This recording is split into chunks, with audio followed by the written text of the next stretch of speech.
Hello सांग मैंने केमिति अछंती आशा करछे समस्ते बहुत भलरे थिबे।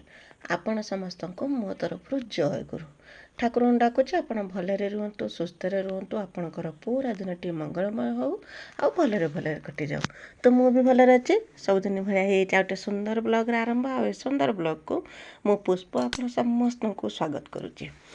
तो यहाँ सकाळ टाइम कहने हम ना समय आसी 7:30 पाखापाखि हो गलानी।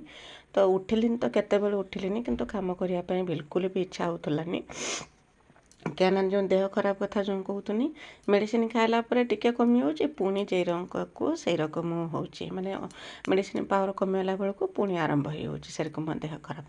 तो देखा आज दिन टी रकम कटुची मो सांगे जोड़ी होकर रही था। और वीडियो को आरंभ शेष पर्यटन देखते बिल्कुल भी स्किप करतु आ मो वीडियो किसी भी जब आपको पसंद आसता है तो मो चैनल को सब्सक्राइब करके वीडियो को लाइक टेक करदे और छोट स्नेह भरा कमेंट मोबाइल लिखिदेवे जे मो वीडियो आपको केमी लगुच बोलिकी। कहीं जब नुआ करके देखुंट माँ कि मो स्नेहर माँ मैंने कि भौणी मैंने आ भाई मैंने जो मैंने भी देखुंट वीडियो को गोटे गोटे लाइक करूँ आउ छोटे छोटिया स्नेह भरा कमेंट मोबाइल लिखि दिंतु जे मो वीडियो आप समस्त को केमी लगुचे बोलिकी। और जो मैंने भी मो वीडियो देखुंट केउठू देखुंट बोलिकी कमेंट करूँ जहाँद्वारा कि मुझे जापर मो वीडियो केते बाट पर्यंत पहुँचुची आ किए किए मो वीडियो को भल पाँच बोलिकी। तो कहते जो देह खराब बोलिकी सकाळ खाली टिके माने घर झाड़ू कर देथिनी झाड़ू कर देके टिके समय बसेथिनी भल लगुनि काम करने बिल्कुल इच्छा होनी। तो केते समय बसमी उन्हें बसला बेलू तो एरकम भी लेट आज एने बहुत कम कहीं गेलन आज हॉस्टेल जीव आपाई कि खियापिया करके भी जीव मुझे कौन करती बसी जो तरकारीटा काटिकी बसई दे आसनी गैस मैंने एपटर कम करूँ करूँ पछे मु गाधे कि न गाधे अगाधुआ हो पछे माने खाइबाटा बनईदेमी से खाईदे कि पलैजे टाइम बेलू से पलैजे मु ना पछे मोर धीरे सुस्थे गाधुआ पाधुआ करमी कि जहाँ करमी पछे से भाविकी आगर तरकारी बसी दे आसनी काम दाम कर खास कथा है कना ये जो चलाबुला करने बिल्कुल भी माने देहर जेरकम लगुला सती शक्ति ना देहर से रकम लगुला खाली माने देह हाथ खाली बिंधा गुड़ा यकम होता से कि एसबू कम करने बिल्कुल भी इच्छा होतलानी। तो तरकारीटा बसई दे सारापर आसनी मैंने एकाले सब कम सरेदेमी सरेदे सारिकी जाकि आसिकी बसमी कि जहाँ करमी गाधुआ पाधुआ करमी कि जहाँ करमी से तो पचारे जहाँ हम तो से पलि आसनी सेपारीटा खरका होती तो गला काली बिल्कुल भी खरका होती जो देह खराब थिला बोलिकी। तो आज सेपारटा झाड़ू करदेनी झाड़ू करदे सारिकी चुली पाखर खरका फुरका करके सेठी भी छुंच मारदेनी। आज अल्प बासन थिला बेसी किसी बासन थिलानी से कि बासन कुसन भी काढ़ी सब टिवल पाखे आणिक रखी लुगा मैंने कालिका लुगा सब थिला ताको भी धोईली पानी आसुला से लुगा को धोईदेमी आउ जो अल्प स्वल्प बासन थिला ताको धुआ धुई करदेमी। आउ चा पिया सकाଳେ करना मु चा करके पी देथिनी आउ गेलन को मिकिली की 2 जन को देथिनी आमे 3 जन चा पी देथिले।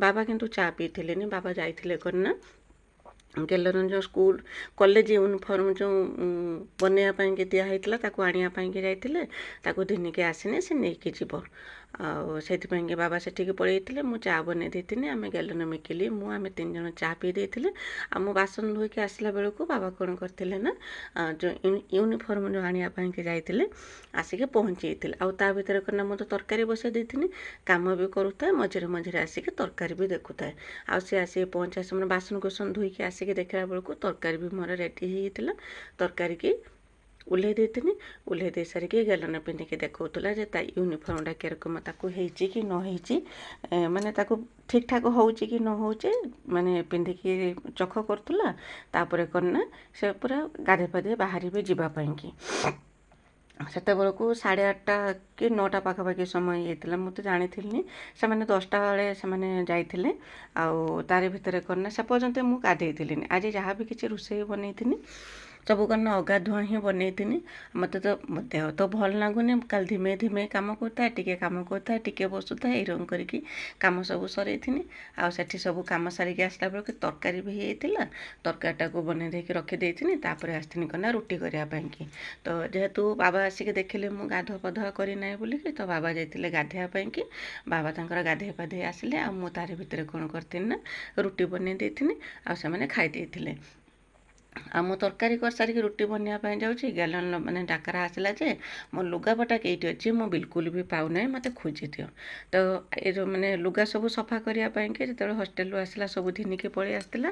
ଏଠି ସବୁ ସଫା କରାହେଇଥିଲା, ସଫା କରାହେଇକି କେଇଠି ସବୁ ରହିଛି ତାକୁ ସବୁ ଖୋଜିକି ଆଣିକି ଗୋଟେ ଜାଗାରେ ରଖିଥିଲା। ଆଉ ଯାହା ସବୁ ନ ପାଉଥିଲା ତ ମୋତେ ଘୋଷାରି ଟଣା କରୁଥିଲା, ତୁମେ ପଛରେ ପଛେ ଯାହା କରିବ ଆଗର ମୋତେ ଆସିକି ମୋ ଲୁଗାପଟା ଖୋଜିକି ଦିଅ। ମୁଁ କହିଲି ହଉ ଠିକ୍ ଅଛି, ଚାଲ ଆଗର ତୋ କଥା ମୁଁ ବୁଝିଦେମି, ବୁଝି ଦେଇ ସାରିକି ତାପରେ କନା ଆସିକି ଯାହା ରୋଷେଇବାସ ରୁଟି ଫୁଟି ଯାହା କରିବା କଥା କରିମି। ତ ପ୍ରଥମେ କନା ତା ଥାକରେ ଯେତିକି ଲୁଗା ଥିଲା ସବୁ ଲୁଗା ମୁଁ କହିଛି ବାହାର କରିଦେ, ଯେ ଲୁଗାଟା ହେଉଛି ଯେ ପିନ୍ଧିବା ଉପଯୋଗୀ ତାକୁ ରଖିବା, ଆଉ ଯେଇଟା ନ ପିନ୍ଧୁଛୁ କି ବ୍ୟବହାର ନ ହେଉଛି ଖାଲି ବେକାରଟାର ଲୁଗା ସବୁ ଭର୍ତ୍ତି ହେଇକି ରହୁଛି ତାକୁ ସବୁ ବାହାର କରିଦେ। ବାହାର କରିଦେଇ ସାରିଲା ପରେ ଜଣାପଡ଼ିବ କେଇ ଲୁଗାଟା ତୁ ପିନ୍ଧୁଛୁ କେଇଟା ପିନ୍ଧୁନୁ। ତାପରେ କନା ଯେତିକି ସବୁ ଲୁଗା ତାର ଥିଲା ତା ଥାକର ସେ ଲୁଗାଟା ସବୁ କନା କାଢ଼ିକି ଦେଇଥିଲା ମୋତେ। ମୁଁ ତାପରେ ଦେଖିଥିନି କେଇଟା ସେ ପିନ୍ଧି ପାରିବ କେଇଟା ପିନ୍ଧି ପାରିନି, କେଇଟା ଛୋଟ ହେଇଗଲାଣି କେଇଟା ଚିରିଗଲାଣି ବି ସେଇଠି ରହିଛି, କେଇଟା ମାନେ ସିଏ ପିନ୍ଧୁନାହିଁ ଏଇରକମ କରିକି ରହିଛି, ଯେ ଏଟା ପୁରୁଣା ହେଇଗଲାଣି ମୁଁ ଆଉ ପିନ୍ଧିବିନି, ଏଇରକମ ସବୁ ରହିଛି। ବହୁତ ସାରା ଲୁଗା ବାହାରିଲା। ବାହାରିଲା ପରେ ଯେତିକି ସବୁ ନେବା କଥା ସେ ନେଇଥିଲା, ଯେତିକି ରଖିବା କଥା ଅଳ୍ପ ସ୍ୱଳ୍ପ ରଖିଥିନି ପିନ୍ଧିବା ପାଇଁକି, ଆଉ ଯାହା ସବୁ ଥିଲା ପୁରୁଣା ହେଇଥିଲା କି ଯେଉଁଟା ସବୁ ତାକୁ ଛୋଟ ହେଉଥିଲା କି କ'ଣ ହେଉଥିଲା ସବୁ ବାହାର କରିଦେଇଥିନି। ବାହାର କରିଦେଇକି ତା ଥାକଟା ଖାଲି କରିଦେଇଥିନି। ଆଉ ଯେତିକି ସେ ହଷ୍ଟେଲ ନେଇକି ଯିବ ସେତିକି ଲୁଗା ମୁଁ ତା ବ୍ୟାଗରେ ଚଉତିକି ରଖିକି ତା ବ୍ୟାଗରେ ପ୍ୟାକ୍ କରିଦେଇଥିନି। ଆଉ ଯାହା ରହିଲା ଘର ପାଖରେ ଆସିକି ସେ ଯାହା 2-4 ଖଣ୍ଡ ରହିଲା ସେତିକି ହିଁ ସେ ଡେଲିଭରି ପାଇଁକି ଘର ପାଖରେ ରଖିଦେଇକି ଗଲା।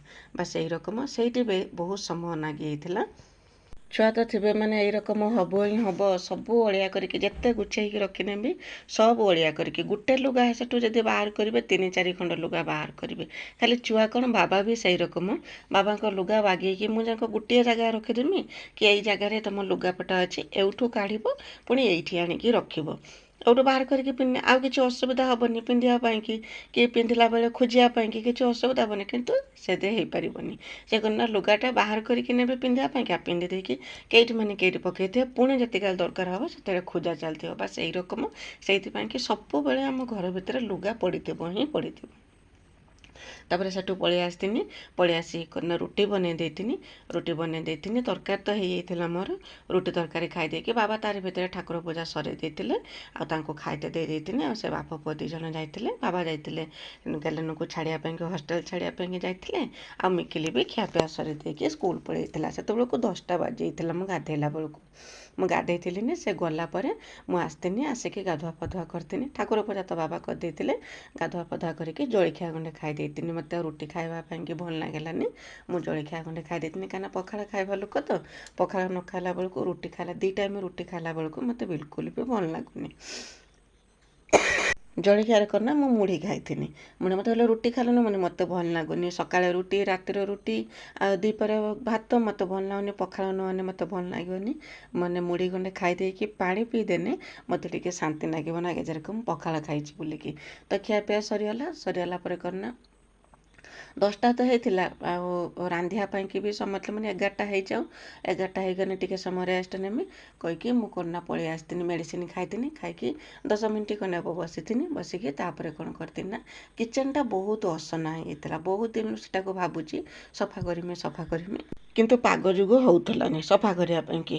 ତ ମେଡ଼ିସିନ ଖାଇସାରିଲା ପରେ ଦେହଟା ଯେତେବେଳେ ମୋତେ ଟିକେ ଭଲ ଲାଗିଲା ମୁଁ ସିଧା ପଳେଇ ଆସିଥିନି। ମାନେ ରନ୍ଧା ପଛେ ଯେତେ ଡେରି ହେଉଛି ହଉ ପଛେ ଆଗରେ କିନ୍ତୁ ମୁଁ କିଚେନଟା ସଫା କରିମି, ତାପରେ ଯାଇକି ଆଉ ଯେଉଁ କଥା। ତ ସେଇଥିପାଇଁକି ଲାଗିବନି କିଚେନ ସଫା କରିବା ପାଇଁକି। ତ ବାବା ଆସିକି ମୁଁ କିଚେନ ସଫା କରୁଥିଲି, ବାବା ବି ଆସିକି ପହଞ୍ଚେଇଥିଲେ, କହିଲେ ଦେହ ଭଲ ନାହିଁ, ସେଇଥିରେ ପୁଣି ଓଦା ହେଇକି ଏସବୁ କାମ କରୁଛ, ପୁଣି ଅଧିକା ଥଣ୍ଡା ହେବ। ମୁଁ କହିଲି ସେ ଯାହା ବି ହେଇଯାଉ ପଛେ ମୁଁ କିନ୍ତୁ କିଚେନଟା ସଫା କରିମି, ମୋତେ ବହୁତ ଅସନା ଲାଗୁଛି, ବିଲକୁଲ ବି ଭଲ ଲାଗୁନାହିଁ କହିକି ଗ୍ୟାସ୍ କିଚେନ ମାନେ ସ୍ଲାବ୍ ସବୁ ଭଲ ରକମ ଯେରକମ ଡିପ୍ କ୍ଲିନିଂ କରିବା କଥା 1/2 ଘଣ୍ଟା 45 ମିନିଟ୍ ସମୟ ଲାଗିଥିଲା। ତାକୁ ପୁରା ଡିପ୍ କ୍ଲିନିଂ କରିଥିଲି, ପୁରା ସେଟା ମାନେ କିଚେନଟାକୁ ପୁରା ସଫା କରିଦେଇଥିଲି। ଯେତିକି ସବୁ ସ୍ଲାବ୍ ଅଛି ଆଉ ଯେତେ ବାଟ ପର୍ଯ୍ୟନ୍ତ ହାତ ପାଉଛି ଯେଉଁ କାନ୍ଥର ସେତେ ବାଟ ପର୍ଯ୍ୟନ୍ତ ତେଲ ଛିଟା ବିଶେଷ ପଡ଼ୁନି, କାହିଁକିନା ଖାଲି ସକାଳ ବେଳା ଆଉ ରାତି ବେଳା ହିଁ ରୋଷେଇ ହେଉଛି, ଦ୍ୱିପହର ବେଳା ତ ଖୁବ୍ କମ୍ ସମୟ ରୋଷେଇ ହେଉଛି। ସେଇଥିପାଇଁ କି ବେଶୀ ତେଲ ଚିଟା ପଡ଼ୁନାହିଁ। ଯାହା ବି ପଡ଼ିଥିଲା ତାକୁ ସବୁ ଘଷି ଘାସିକି ଧୋଇକି ଧୁଆଧୋଇ କରିକି ପରିଷ୍କାର କରିଦେନି। ପରିଷ୍କାର କରିଦେଇ ସାରିକି ଏଠି ଆସିଲା ଗ୍ରାଇଣ୍ଡରର ପାଳି ଆସିଲା। ଗ୍ରାଇଣ୍ଡରଟା କନା ସେଟା ବି ସେଇ ରକମ ଧୂଳି ପଡ଼ିକି ଅସନା ହେଇଯାଇଥିଲା, ବାହାରେ ରହୁଛି ତ ସେଇଥିପାଇଁ କି ସେଟାକୁ ବି ସଫା କରିଦେନି। ସଫା କରିଦେଇ ସାରିକି ଯାଇଥିନି କନା ଚୁଲି ପାଖକୁ। ଏତେ ସବୁ କାମ ସରେଇକି ଭାତ ବସେଇ ଦେଇଥିନି। ବାବା ଆସିକି ପହଞ୍ଚିଲା ପରେ ଚୁଲି ନଗେଇ ଦେଇଥିଲେ। ଦେଖିଲେ ଯେରକମ ମୁଁ ଏଠି କାମ କରୁଛି ତ ମୋତେ କହିଲେ କନା ମୁଁ ତାହେଲେ ଯାଉଛି ଚୁଲିଟା ନଗେଇଦେମି, ତମେ ଭାତ ଟିକେ ରେଡ଼ି କରିକି ଥିନି ଆସ, ମୁଁ ସେଠି ଚୁଲି ପାଖରେ ଭାତ କରିଦେମି କହିକି ବାବା କନା ଚୁଲି ନଗେଇ ଦେଇଥିଲେ। ଚୁଲି ନଗେଇ ଦେଇଥିଲେ ମୁଁ ଯାଇକି ଭାତ ହାଟିକା ବସେଇକି ଚାଉଳ ପଣି ଦେଇ ଆସିଥିନି। ବାବା ସେଠି ଭାତ କରିଥିଲେ ଆଉ ମୁଁ କନା ଚୁଲି ପାଖକୁ ଆଉ ଯାଇଥିଲିନି। ଏଇଠି କିଚେନ୍ ସଫା କରିସାରିଲା ପରେ ଏଇଠି ହିଁ ତରକାରୀ ବନେଇ ଦେଇଥିନି। ତରକାରୀରେ କ'ଣ ବନେଇଥିନି, ଗୋଟେ ଡାଲି ଭଜା ନା କ'ଣ କରିଥିନି, ନା ଜହ୍ନି ଝୋଳ କରିଥିନି ଆଉ ଗୋଟେ ଭଜା କରିଥିନି, ମାନେ 2ଟା ତରକାରୀ କରିଥିନି। ଆଉ ତ ସମୟ ଥିଲାନି, 2ଟା ତରକାରୀ କରିଥିନି ଆଉ ସାଲାଡ଼ କରିଦେଇଥିନି। ଦ୍ୱିପହର ଖାଇବାଟା ଆମର ହେଇଯାଇଥିଲା। ତ ତାର ଭିତରେ ଗାଈର ବି ଏଣେ ଦେହ ଖରାପ ଥିଲା। ସେଇଥିପାଇଁ କି ମାନେ ସମସ୍ତଙ୍କ ମନ ଖରାପ, ଗାଈ ଦେହ ଯେତେ ଯାହା କଲା ବେଳକୁ ଭଲ ହେଉନାହିଁ। ତ ବାବା ଯାଇକି ଗାଈ ପାଇଁକି ବି ମେଡ଼ିସିନ ଦେଇକି ଆସିଥିଲେ। ଆଉ ମୁଁ ରୋଷେଇବାସ କରିସାରିଲା ପରେ ଗାଈକି ଯାଇକି ଆଗରେ ମେଡ଼ିସିନ ଦେଇକି ଆସିଥିଲି। ଯେତେ ଯାହା କଲାବେଳକୁ ଗାଈର ଦେହ ବିଲକୁଲ ଭଲ ହେଉନାହିଁ। ବହୁତ ପ୍ରକାର ମେଡ଼ିସିନ ଦିଆହେଉଛି, ଅଧଘଣ୍ଟେକୁ ଥରେ ଲେଖା। ତ ବହୁତ ପଇସା ବି ଖର୍ଚ୍ଚ ହେଲାଣି, କିନ୍ତୁ ତା ଦେହ ବିଲକୁଲ ବି ଭଲ ହେଉନାହିଁ। ଦେଖିବା କ'ଣ ହେଉଛି। ତ ମେଡ଼ିସିନ ତ ଦିଆ ଚାଲିଛି ସକାଳଠୁ ରାତି ପର୍ଯ୍ୟନ୍ତ, ରାତି 9ଟା 10ଟା ପର୍ଯ୍ୟନ୍ତ ତ ମେଡ଼ିସିନ ତାକୁ ଦିଆହେଉଛି। ଦେଖିବା କେଇଦିନ ତା ଦେହଟା ଭଲ ହେଉଛି କହିକି ରୋଷେଇବାସ ସରିଲା ପରେ ରୋଷେଇବାସ ସରି ଦେଇକି ଆମେ ଖାଇବା ପୂର୍ବରୁ ବାବା କହିଲେ ଆମେ ଖାଇବା ପୂର୍ବରୁ ଯାଇକି ଗାଈକି ଆଗର ମେଡ଼ିସିନ ଦେଇକି ଆସିବା, ତାପରେ ଯାଇକି ଆମେ ଖାଇବା। ମୁଁ କହିଲି ଠିକ୍ ଅଛି। ତ ରୋଷେଇ କରିକି ରଖିଦେଇକି ଯାଇଥିଲେ ଗାଈ ପାଖକୁ, ଯାଇକି ତାକୁ ମେଡ଼ିସିନ ଦେଇକି ଆସିଥିଲେ। ଆସିକି ତାପରେ ଯାଇକି ଆମେ ଖିଆପିଆ କରିଥିଲେ।